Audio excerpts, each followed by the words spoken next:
जय श्री कृष्ण। राधे राधे। आज हम सुनेंगे अजा एकादशी व्रत की कथा। यह एकादशी भाद्रपद के कृष्ण पक्ष में मनाई जाती है।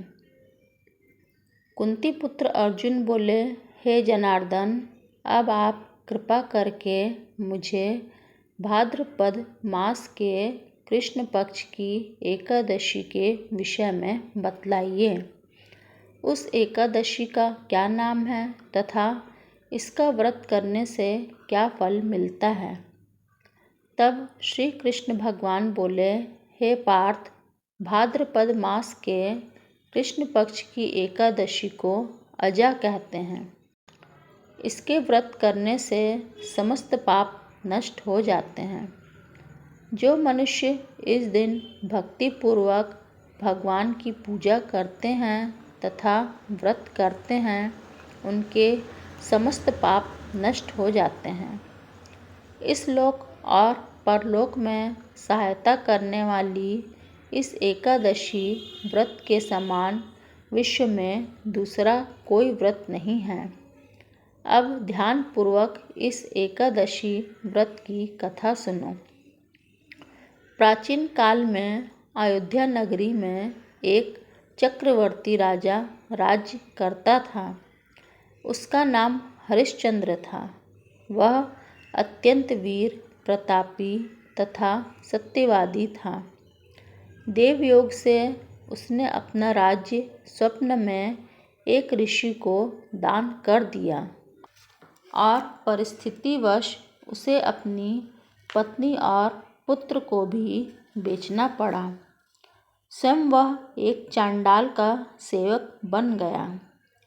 उसने उस चांडाल के यहाँ कफन लेने का काम किया, परंतु उसने इस आपत्ति के काम में भी सत्य को नहीं छोड़ा। जब इसी प्रकार उसे कई वर्ष बीत गए तो उसे अपने इस नीच कर्म पर बड़ा दुख हुआ और वह इससे मुक्त होने का उपाय खोजने लगा। वह सदैव इसी चिंता में रहने लगा कि मैं क्या करूं, किस प्रकार इस नीच कर्म से मुक्ति पाऊं। एक समय की बात है, वह इसी चिंता में बैठा था कि गौतम ऋषि वहां आ पहुँचे। राजा ने उन्हें प्रणाम किया और अपनी दुख भरी कथा सुनाने लगा। राजा की दुख भरी कहानी सुनकर महर्षि गौतम भी अत्यंत दुखी हुए और राजा से बोले, हे राजन, भादो के कृष्ण पक्ष की एकादशी का नाम अजा है। तुम उस एकादशी का विधि पूर्वक व्रत करो तथा रात्रि को जागरण करो। इससे तुम्हारे समस्त पाप नष्ट हो जाएंगे। गौतम ऋषि राजा से इस प्रकार कहकर अंतर्धान हो गए। अजा नाम की एकादशी आने पर राजा ने मुनि के कहे अनुसार विधि पूर्वक व्रत तथा रात्रि जागरण किया। उसी व्रत के प्रभाव से राजा के समस्त पाप नष्ट हो गए। उस समय स्वर्ग में नगाड़े बजने लगे तथा पुष्पों की वर्षा होने लगी। उसने अपने सामने ब्रह्मा, विष्णु, महादेव जी तथा इंद्र आदि देवताओं को खड़ा पाया।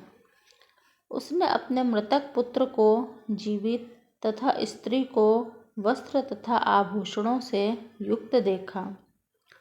व्रत के प्रभाव से उसको पुनः राज्य मिल गया। वास्तव में एक ऋषि ने राजा की परीक्षा लेने के लिए यह सब कौतुक किया था, किंतु अजा एकादशी के व्रत के प्रभाव से सारा षड्यंत्र समाप्त हो गया और अंत समय में राजा हरिश्चंद्र अपने परिवार सहित स्वर्गलोक को गया। हे राजन, यह सब अजा एकादशी के व्रत का प्रभाव था। जो मनुष्य इस व्रत को विधि विधान पूर्वक करते हैं तथा रात्रि जागरण करते हैं, उनके समस्त पाप नष्ट हो जाते हैं और अंत में वे स्वर्ग को जाते हैं। इस एकादशी की कथा के श्रवण मात्र से ही अश्वमेध यज्ञ का फल मिलता है। इस कथा का कथा सार इस प्रकार है। प्राणी को ईश्वर के प्रति पूरी निष्ठा रखनी चाहिए।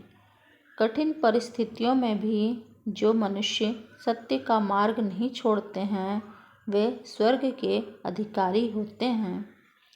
सत्य की परीक्षा कठिन परिस्थितियों में होती है, अतः ईश्वर पर पूर्ण विश्वास रखते हुए सत्य का पालन करना चाहिए। जय श्री कृष्ण। राधे राधे। आपको मेरा चैनल अच्छा लगे तो इसे लाइक करिए, सब्सक्राइब करिए और शेयर करिए।